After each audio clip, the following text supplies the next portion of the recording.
thanks for joining us for Faith Meets Mental Health with our host, Kim Boswell, the Alabama Commissioner of Mental Health. If you have any questions for our host, you can always email mentalhealth@fraser.church. We hope you enjoy this week's episode.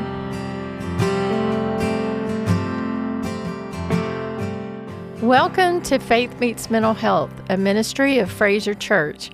I'm Kim Boswell, Commissioner of the Alabama Department of Mental Health, and today I have with me Dr. Dallas Rabick. Dr. Dallas, as we love to call her, works for Department of Early Childhood, and she's our state coordinator for infant early childhood mental health. And as we know, we have a mental health crisis going on with our youth and our young folks. And so today we wanted to spend a little bit of time talking about how to really be able to support our children and also just how we build resiliency with kids. We do know that 1 in 5 children have a reported mental, emotional, developmental, or behavioral disorder, which seems like a lot. That's the most recent data that we have out. And so Dr. Dallas and I wanted to take a little time today to talk about what happens with children when they experience trauma. One of the things we really wanted to talk about today is some of the disasters that have happened in our community recently. As many of you know, we've had tornadoes and other weather events where individuals were harmed in those situations. There were children who lost their homes and lost family members. And so today I asked Dr. Dallas just to tell us a little bit about how we can support kids who are in that situation. Thank you, Kim. It's nice to be here again. Always nice to have these mental health conversations. So we have had a lot of tornadoes here, it seems like, in the last 3 years or so. And we are seeing a lot of families displaced, families with children. And this all really came, well, let me back up just a little bit. When a child experiences trauma or traumatic event, such as a tornado, that is considered a moderate event, but can lead to being a toxic event for that child. So, gone unprocessed, for the child, being able to name what happened, to be able to tell a story, lends them a voice to be heard, and then to be heard and to connect with an adult in a nurturing manner allows the child to be able to process and go from being at risk to building resilience, going from being at risk to healing. And we cannot heal from broken experiences unless we are able to have a voice about it, to be able to describe it, to be able to sit in the emotion and name it, and then be able to think past that. And there's an interesting thing that happens neurobiologically. It's a big word. When you're processing something, to be able to connect with another human being and talk, to say it or draw it or act it out, or to talk while moving your hands or crossing your midline of your body, does something in the brain that allows a transformation to occur from trauma to healing. That's why EMDR works so well. And that's, if you're not familiar with it, the client is telling the story while watching a pen light or something go back and forth, or their bilateral stimulation, and it helps them to process the event better. So all of that, the science and that kind of stuff went into the thought behind what we call a crisis comfort kit. So fast forward to the tornadoes. When the Lee County tornadoes came through a few years ago, the Alabama Department of Early Childhood Education realized that a lot of our classrooms with our first class pre-K students had been impacted. Either their homes had been destroyed or their schools had been destroyed to the point where they couldn't go back to their classrooms that they knew. And so a lot of our teachers and coaches within the Office of Readiness, we got together and we collected a bunch of items, and I was specific in my ask. So we were looking for Play-Doh, crayons, pencils, some coloring books, but also some age-appropriate books where if they were a young child, the parent could read the book to the young child, or if they were an adolescent, it was an age-appropriate, developmentally appropriate book. So we started off putting all this stuff along with an information sheet on what to do after a natural disaster with children and an instruction sheet for parents, and we put them in gallon-sized Ziploc bags. And we called the Alabama Red Cross, and they came and picked them up and distributed them for us in Ziploc bags. We wanted something lightweight that they could throw in a bag, but something that was small enough. And the following year, Blue Cross and Blue Shield had a bunch of clear backpacks that they couldn't use for a giveaway that they were planning. And so they donated them so that we could use them for crisis comfort kits. And lo and behold, we had another round of storms that year, and we gave out over 100 backpacks that year as well. So fast forward to the newest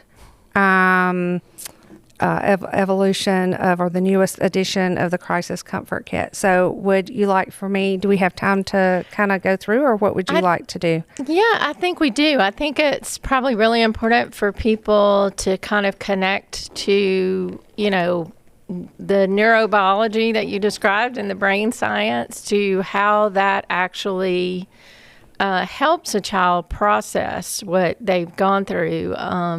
I think that would be really helpful. I always think back, I had a friend in high school who their family would always go to church on Sunday evening, and Wizard of Oz would always come on Sunday evening. But unfortunately, she was deathly afraid of storms, because every time Wizard of Oz came on, they left, and all she understood about it was there was a tornado.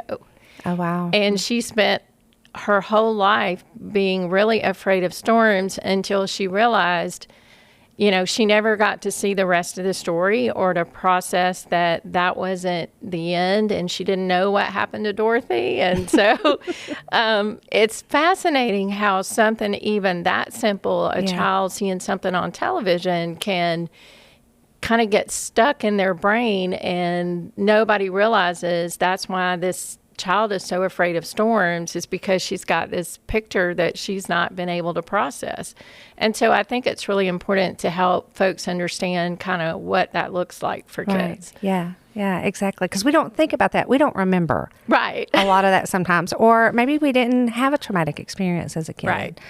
But we become adults and we have all these skills, and we forget that a 4-year-old or even a 12-year-old is not going to have the same resilience skills that you have. And it's important for adults and parents to be able to, what we call, scaffold children to help become those building blocks of learning and development. And you don't know what you don't know until you know it. So, you know, we at some point we have to support each other. So, absolutely. Yeah, I wouldn't recommend my family's approach to disaster response. Everyone panicked. It usually was someone yelling, "Get in the car and get in the car fast." And as we know today, that's probably like the worst thing you can do. And so I think, you know, we assume that adults know how to handle those situations, but I think helping our kids through that, and even our adults, to be prepared for a disaster is so much better now, because we have information. We have so much more information than we had when I was that age. It's like you just looked in the sky and looked for the tornado in the sky. So now we have a lot more information, and so I do feel like it gives parents an opportunity to help prepare their children, because we know a week ahead of time we're getting our weather alert, and we know the weather days. And so would love for you to share about the packet. Thank you. So typically the packets are not stuffed this full. Okay, that can be very overwhelming. I just brought several items that are 2 different age-appropriate items to kind of show that we create the pack. The kit is very intentional. So we have a folder on the inside, and it includes resources. So there's resources from the National Child Traumatic Stress Network, what to do, and they'll be age appropriate depending on the backpack. There's positive parenting information. And then on this other side, which is really cool, this is where we have the parent information sheet, which I'm going to go over as I go through the bag. But we had there's a series called Trinket and Sam, and it is written and illustrated by Dr. Sandra Ghosh Ibn and her husband, Eric Ibn. And so they have one of these for every type of natural disaster. But what's neat about it is it's like a social story coloring book.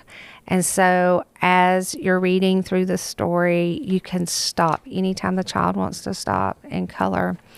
Or you can just start coloring in it. And the back of it has instructions for parents and ways to use the social story book to help everyone really in the family to process what's going on. And here you are actually talking, you're coloring, and you're interacting with another human being, which allows the brain to do what it needs to do to become resilient.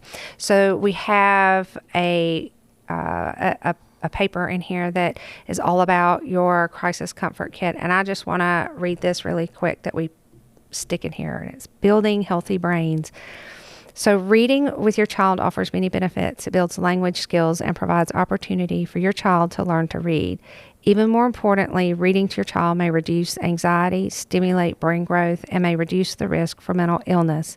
Spending quality time with your child offers the opportunity to strengthen the parent-child relationship and buffers the negative effects of traumatic stress. Building and stacking items together while telling stories encourages problem solving and has similar effects on the developing brain.